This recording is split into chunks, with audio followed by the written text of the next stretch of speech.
ఇప్పుడు రాజకీయం అంటే చిన్న విషయం కాదు, అంత ఖర్చుతో కూడుకున్న పని. అసలుకి కోట్లు అంటే 10 కోట్లు 20 కోట్లు ఖర్చు పెట్టితే తప్పితే ఒక పదవి వచ్చే అవకాశం లేదు. అంత కాస్ట్లీ రాజకీయాలు అన్నమాట.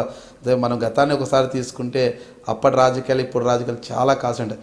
అంటే ఈ నేపథ్యంలో పట్టభద్రుల నియోజకవర్గానికి సంబంధించి ఖర్చు పెట్టాలన్నా ప్రత్యర్థితో ఢీ అంటే ఢీ కొట్టాలంటే కేజే రెడ్డి సమర్థుడు. కేజే రెడ్డి అయితే ఓట్లతో కాదు నోట్ల కట్టలతో కొడతాడనే ఉద్దేశంతో మీకు టికెట్ ఇచ్చారంటున్నారు. చాలా అసంభవం అది. గ్రాడ్యుయేట్ ఓటర్లకు డబ్బులు ఇచ్చే అవసరం అస్సలకు పడదు. గ్రాడ్యుయేట్ చాలా తెలివిమంతుడు. అంతే మాకంటే బాగా చదువుకున్న గ్రాడ్యుయేట్లు కూడా ఉంటారు. అంటే పిహెచ్డి చేసిన వాళ్ళు, డాక్టరేట్ చేసిన వాళ్ళు. మా ఓటర్లు ఎవరంటే డాక్టర్లు, అడ్వకేట్లు, ఇంజనీర్లు, డిగ్రీ చదువుకున్న వాళ్ళు. వాళ్ళని డబ్బులు ఇచ్చి కొనుక్కుంటామన్న పదము చాలా వాళ్ళని ఇన్సల్ట్ చేసినట్లు అవుతుంది. అది చాలా తప్పు.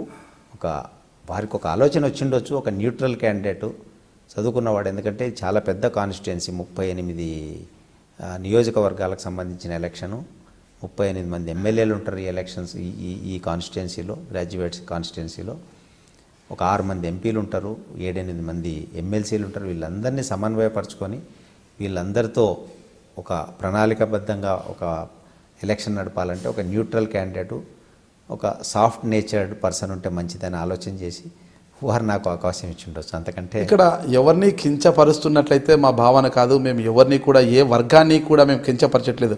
అందరూ కూడా గ్రాడ్యుయేట్ అంతా కూడా మంచిగా. అయితే రాజకీయ నాయకులు ప్రతి వ్యక్తిని అలా తయారు చేస్తున్నారంటే డబ్బులు ఇవ్వడం నేర్పిందే రాజకీయ నాయకుడు.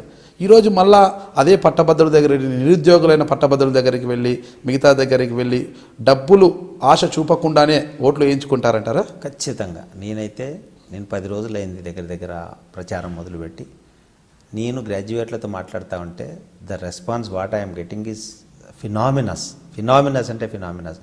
నేను పొరపాటున కూడా నాకు ఓటేయండి అని అడుగుతలేను. నా కాన్సెప్ట్ చెప్తున్నా వాళ్ళకు.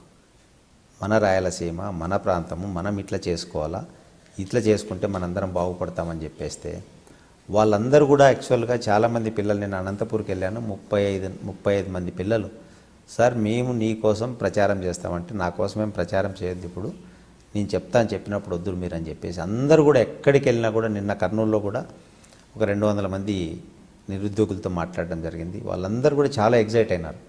మన కాన్సెప్టు, నేను చేసే ఆలోచనకు వాళ్ళందరూ కూడా నా వెంటంటుంటారు. వాళ్ళకి నేను డబ్బులు ఆఫర్ చేసినానంటే నేను చాలా తప్పు చేసిన అవుతా. నేను ఎవరికి డబ్బులు ఇవ్వాల్సిన పని లేదు. ఖచ్చితంగా గ్రాడ్యుయేట్స్ డబ్బులు తీసుకోకుండా ఓట్లేస్తారు.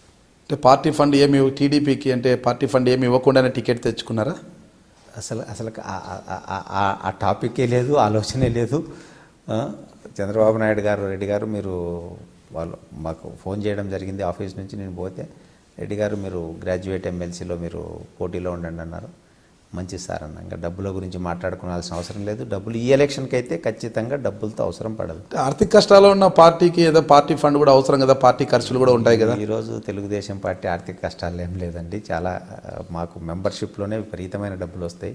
ఇప్పుడు ఈసారి మెంబర్షిప్ 75 కోట్ల రూపాయలు మెంబర్షిప్ ద్వారానే వస్తుంది పార్టీకి. మా పార్టీకి ఆర్థిక ఇబ్బందులు కానీ, మా చంద్రబాబు నాయుడు గారికి ఆర్థిక సమస్యలు కానీ ఏమి లేవు.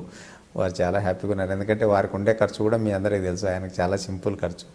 అందులో ప్రభుత్వ అధినేత కాబట్టి ఆయన సొంత ఖర్చులతో కూడా ఏం ఖర్చు పెట్టుకోవాల్సిన అవసరం కూడా లేదు. ఆయన కేజే రెడ్డిని, రాగమయూరి బిల్డర్స్ అధినేతను మీరు చూస్తున్నారు ఐ డ్రీమ్ న్యూస్ని.